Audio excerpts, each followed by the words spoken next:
ইরানে বিভিন্ন শহরে চলমান সরকার বিরোধী বিক্ষোভকে কেন্দ্র করে দেশটির সরকার বিদেশি হস্তক্ষেপের অভিযোগ তুলেছে।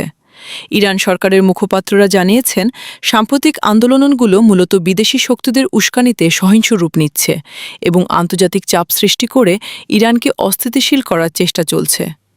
ইরানের বিদেশ মন্ত্রণালয় ও দক্ষিণ পররাষ্ট্রমন্ত্রী একাধিক বিবৃতিতে দাবি করেন, কিছু বিদেশি শক্তি পরিকল্পিতভাবে এই বিক্ষোভকে সহিংসতার দিকে ঠেলে দিচ্ছে। তাদের ভাষ্য অনুযায়ী এসব তৎপরতার উদ্দেশ্য হচ্ছে আন্তর্জাতিক অঙ্গনে ইরানকে চাপে ফেলা এবং দেশের অভ্যন্তরীণ পরিস্থিতিকে আরও জটিল করে তোলা।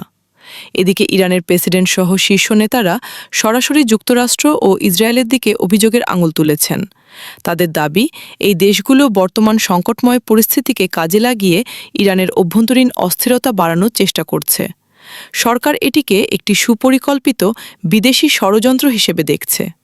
অন্যদিকে সর্বোচ্চ নেতা আয়াতুল্লাহ আলী খামেনি ও অন্যান্য নেতৃত্ববৃন্দ বিক্ষোভকারীদের দেশবিরোধী এবং বিদেশি এজেন্ডা অনুসরণকারী বলে আখ্যা দিয়েছেন। তাদের মতে, এই আন্দোলন মতাদর্শগতভাবে খারাপ উদ্দেশ্য দ্বারা পরিচালিত এবং এর পেছনে বিদেশি স্বার্থ জড়িত রয়েছে। এসব বক্তব্য সরকারি গণমাধ্যমেও জোরালোভাবে প্রচার করা হচ্ছে। চলমান এই পরিস্থিতিতে ইরানের নিরাপত্তা ব্যবস্থা আরও জোরদার করা হয়েছে এবং বিক্ষোভ ঘিরে দেশ জুড়ে উত্তেজনা বিরাজ করছে।